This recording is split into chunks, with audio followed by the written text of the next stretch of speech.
Last year brought a huge craze around NFTs after literally every celebrity starting changing their profile picture into some obscure drawn monkey that not many people had heard of before. This stood at the start of a worldwide trend where everybody started hyping NFTs up, regardless whether they had any idea about anything related to crypto or not. Now, since the bear market started and a global recession came along, virtually every market in the world has been going down for the past year, including NFTs and crypto. However, most experts are optimistic that Bitcoin will come back up at some point and go higher than its current all-time high, along with the entire crypto industry, as the current trend is just a natural stage in the market cycle. But what about NFTs though? Many people argue that contrary to cryptocurrencies, they hold no real utility and no value whatsoever, saying that the NFT era is gone once and for all, and that these digital items will never make the comeback. Is that true? Do NFTs have no real utility whatsoever, and are they dead for good, or will they resurface? And if they do, will it be the same overhyped collections we've seen all over the place, or is something new gonna pop up, something with real provable value, as the technology actually has huge potential for the future of the internet?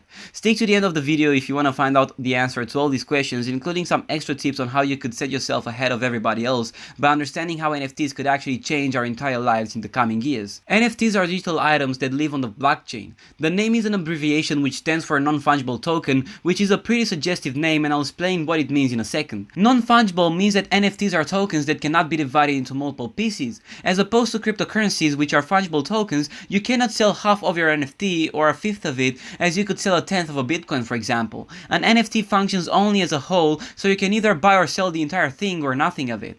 Now, NFTs are digital items or digital collectibles that can actually be proved to be owned by a certain someone because of blockchain technology. Many people think that you could own something on the internet before NFTs as well, but it's just not true. NFTs are the technology that made digital ownership actually possible. Now, if you think of a video game like CSGO, for example, you probably know that players could buy and sell in-game items like skins. Users were able to interact with one another and exchange these digital goods on the Steam market, therefore creating an ecosystem where ownership was actually provable and players could buy and sell items. However, their items could not leave this environment, so their possibilities were limited. NFTs bring about a technology that will enable users to own items outside of any limited environment, so if you own a skin that you can apply to an in-game weapon, at some point in the future you'll be able to bring that item into any game you want with no limitations. You could, for example, bring your skin from CSGO to Fortnite and then to GTA without restrictions. Now, of course, it's just an example, and until then there's a long way to go, but this is a future that people are imagining with the use of NFT technology, and this is the way that they're supposed to function, at least in relation to video games.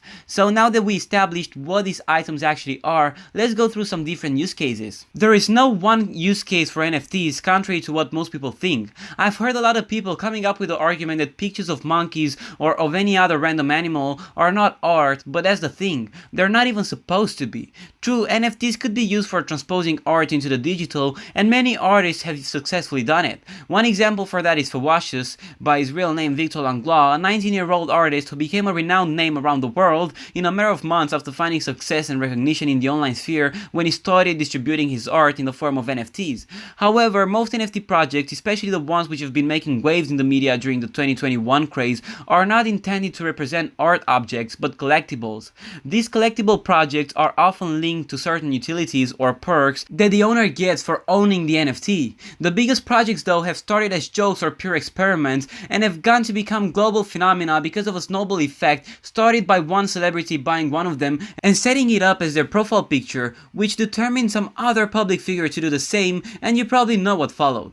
Anyway, apart from these two, NFTs can have an almost infinite amount of use cases, ranging from the most basic utilities like serving as one's identity document to complex uses which are hard to even explain, like dividing real estate into multiple pieces, so an apartment, for example, can be owned by multiple people. That means that something that used to be non-fungible, so it couldn't be divided into multiple parts, is now dividable with the use of NFTs, which are non-fungible themselves, ironically. The use of NFTs are so many that it would be absolutely impossible to cover them all in one video, but major companies are already moving towards the future and are integrating NFTs into their businesses, even though they're currently still an underground technology.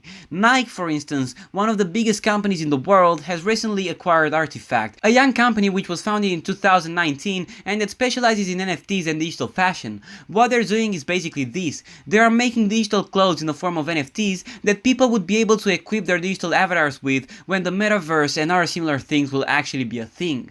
That means that Nike is betting a lot of money on the fact that at some point in the near future, these digital environments will in fact play a central role in everybody's life, so that should should make you think about it for a minute. For the moment, they're connecting the real with the digital by something they call forging. For every pair of digital shoes that they put out, they also make a physical one which gets delivered to the owner of the digital items, so the NFT. We could go on talking about NFTs for the whole day, but for the sake of this video, we need to come to a conclusion. Considering everything that I talked about and other developments that are being carried out at the moment, I think it's pretty safe to assume that NFTs will be around for a while. Even though last year's craze made them look like an overhyped bubble that is gonna pop, leaving everybody who invested in it with no money, this doesn't mean that they won't come back stronger than ever. NFTs as collectibles may have been a bubble, and the prices that people had been paying for them may prove to have been insanely unjustified, leaving a lot of people with huge losses, but NFTs as a technology are sure to come back and stick around in some form or another. If you want to invest in NFTs though, you need to be really careful and make a thorough market research to establish the use cases that will last and to see which projects in that niche have real potential and are actually gonna make it. That's a long and complex process, I'm not gonna deny it, but for the moment, if you wanna find out more on the subject, you should carry on by watching this video of ours next.